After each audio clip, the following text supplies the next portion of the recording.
قرقیزستان با حساب 4-1 ترکمنستان را شکست داد و در جدول خب قرقیزستان بیشتر از این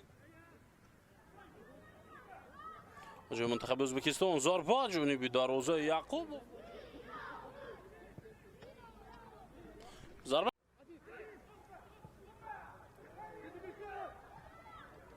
هجوم نوبتی ازبکستان رو می‌بینیم.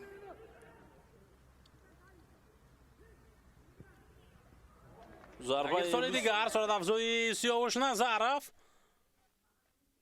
گزارشی بسیار عمالی در اجرای سیاوش پس و مرکز امکانیت ضربه و دروازه‌بان توپ رو برگردان بعد از ضربه زده علی سیاوش نظرف است.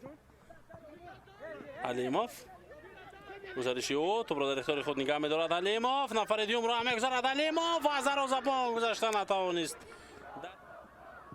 ارسال با جریمه گو ضربه با سر و قریب بود که دروازه‌بان منورم ورزاد با یک رسش توپ را از نیمه میدان تاجیکستان دور کرد. حالت بسیار خوفناک دروازه‌بان به پیش میآید یا نه به پیش نآمد ولی این حالت را برطرف کرد. احمدوف نشان داده نتوانستند.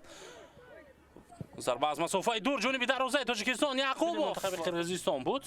از احتیاطی اونجا یک از بازیگران ما با میدان آمده بود و با یک حرکت او توپ را به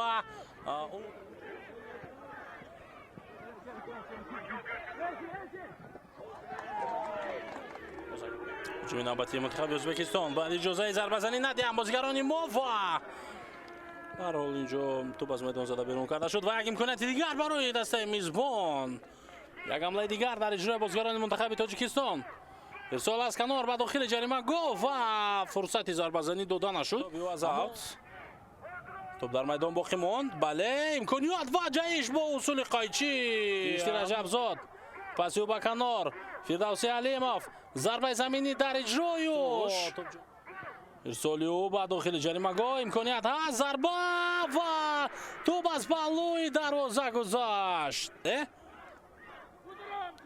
علیموف حرکت میکند که رقیب را فریب بدهد. ارسال بلند خود محمد جان فرصت برای اجرای ضربه هست. ضربه جانبی دروازه منتخب ازبک. اگر بازیگران منتخب تاجیکستان از عهده برطرف کردن این وضعیت برآیند پس وقت هم به پایان میرسد و امکانیت برای به قهرمانی رسیدن تاجیکستان هم بیشتر می شود. بله همین طرف صدا شد که داور مرکز بلند گردید و بازی بین منتخب‌های ازبکستان و تاجیکستان اینجا با حساب 0-0 تمام می شود و در رقابت‌های کاف 2026 بین نورسان تا 17 ساله منتخب تاجیکستان با به دست آوردن 10 امتیاز به قهرمانی رسید در جام آسیا و جام جهان معرفی نمایند.